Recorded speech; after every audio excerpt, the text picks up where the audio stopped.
नमस्कार दोस्तों, हर हर महादेव। आज हम आपको माता पार्वती और शिवजी की कथा सुनाने जा रहे हैं। यदि आप महादेव के भक्त हैं तो इस वीडियो को लाइक ज़रूर करें और कमेंट में हर हर महादेव ज़रूर लिखें। इस कथा को सुनने से भगवान शिव की कृपा आप पर और आपके परिवार पर सदा बनी रहेगी। यदि आप इस कथा को सुनने जा रहे हैं तो कृपया करके इस कथा को पूरा सुने, आधा अधूरा बीच में छोड़कर ना जाएं।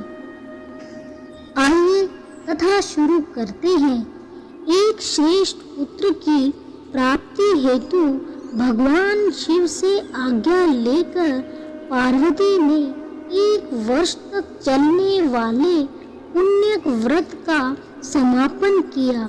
व्रत की समाप्ति पर पुरोहित संतु कुमार ने देवी पार्वती से कहा, सुरवते, मुझे दक्षिणा चाहिए। पार्वती ने मुंह मांगी दक्षिणा देने का वचन दिया। फिर क्या था, पुरोहित बने संत कुमार ने स्वाभाविक दक्षिणा की याचना की। देवी, इस व्रत में दक्षिणा स्वरूप मुझे अपने पति को दे दीजिए। यह सुनते ही देवी पार्वती पर जैसे वज्रपात हुआ, वे व्याकुल होकर विलाप करती हुई मूर्छित हो गई। पार्वती को मूर्छित देखकर ब्रह्मा, विष्णु और मुनियों को हंसी आ गई। उन्होंने पार्वती को समझाने के लिए शिव को भेजा। पार्वती की मूर्छा टूटने पर शिव ने उन्हें समझाया, देवी, देव कार्य, पितृ कार्य या नित्य नैमित्तिक जो भी कार्य दक्षिणा से रहित होता है निष्फल हो जाता है। उस कर्म से दाता काल सूत्र नामक नरक में गिरता है। उसके बाद वह दीन होकर शत्रुओं से पीड़ित होता है।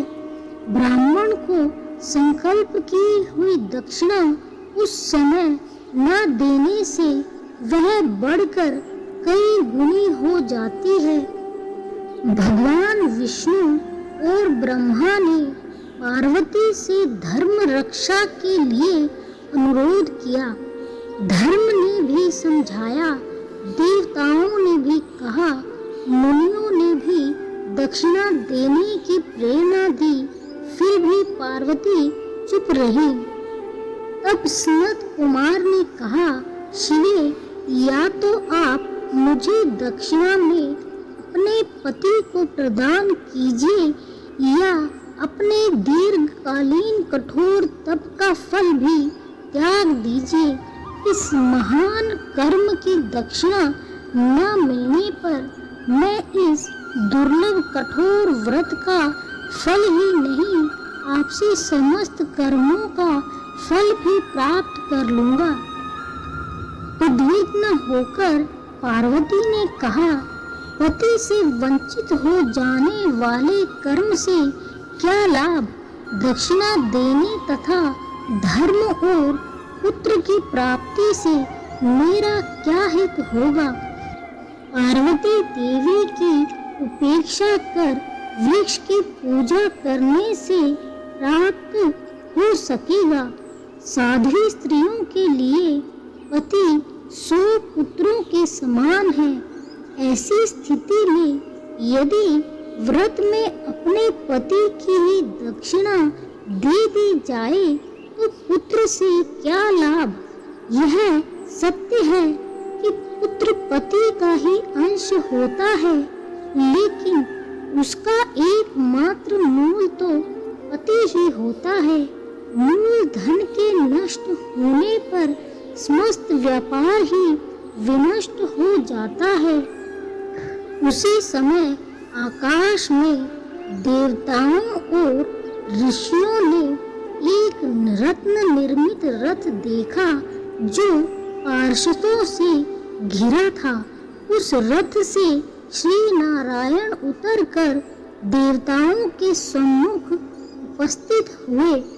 उन श्री नारायण को ब्रह्मा, विष्णु और शिव ने रत्न सिंहासन पर बैठाकर उन्हें प्रणाम किया और हाथ जोड़कर गद कंठ से स्तुति की। वहां का सारा वृत्तांत जानकर श्री नारायण ने कहा, शिव प्रिया पार्वती का यह व्रत लोक शिक्षा के लिए है, अपने लिए नहीं, क्योंकि ये तो स्वयं समस्त व्रतों एवं तपस्याओं का फल प्रदान करने वाली है। इनकी माया से ही चराचर जगत मोहित है। फिर उन्होंने पार्वती को संबोधित कर कहा, शिवे, इस समय तुम महादेव जो कि दक्षिणा में देकर अपना व्रत पूर्ण कर लो, फिर समुचित मूल्य देकर अपने जीवन धन को वापस ले लेना। गुणों की भांति भी विष्णु के शरीर में है, अतः तुम ब्राह्मण को गो मूल्य प्रदान कर अपने पति को लौटा लेना। यह कहकर वे अंतर्ध्यान हो गई। तब पार्वती प्रसन्न मन से अपने प्राण सर्वस्व को दक्षिणा में देने के लिए तैयार हो गई। उन्होंने हवन की पूर्णाहुति की और अपने जीवननाथ शिव को दक्षिणा रूप में दे दिया। इसके बाद उन्होंने पुरोहित संत कुमार से निवेदन किया, विप्रवर, गो का मूल्य मेरे पति के बराबर है। मैं आपको अत्यंत सुंदर 1,00,000 गोएं प्रदान करूंगी। इसके बदले में आप मेरे जीवन सर्वस्व को लौटा दें। प्राणनाथ के मिल जाने पर मैं उन्हें ब्राह्मणों को विपुल दक्षिणाएं प्रदान करूंगी। तब सनंत कुमार ने पार्वती से कहा, देवी, मैं ब्राह्मण हूँ, मैं 1,00,000 गोएं लेकर क्या करूँगा? इस दुर्लभ रत्न के सामने 1,00,000 गौओं की क्या तुलना है। मैं इन्हें साथ में लेकर त्रिलोक में भ्रमण करूँगा। उस समय समस्त बालक इन्हें देखकर प्रसन्नता पूर्वक ताली बजा बजा कर अट्टहास करेंगे। कहने के साथ ही संत कुमार ने भगवान शिव को अपने पास बिठा लिया। यह सुनकर पार्वती जलहीन मछली की भांति छटपटाने लगी। उन्होंने मन ही मन सोचा, कैसा दुर्भाग्य है मेरा कि मुझे न तो अभीष्ट देव का ही दर्शन हुआ और न ही व्रत का फल प्राप्त हो सका। अधीर होकर वे अपने प्राण त्यागने के लिए प्रस्तुत हो गई। अकस्मात उसी समय आकाश में तेज समूह प्रकट हुआ।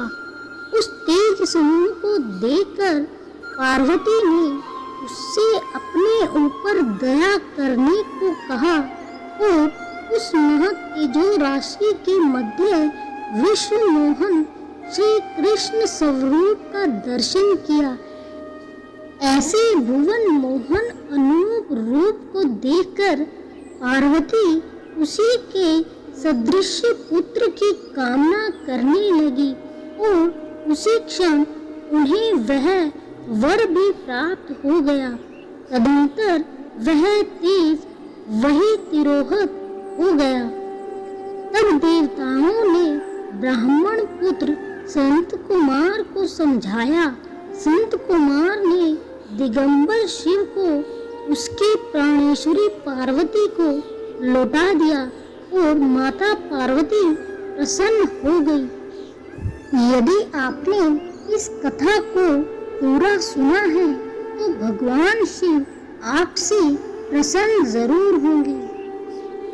ऐसे ही अनेकों कथाओं को सुनने के लिए आप अपने इस चैनल को सब्सक्राइब जरूर करें।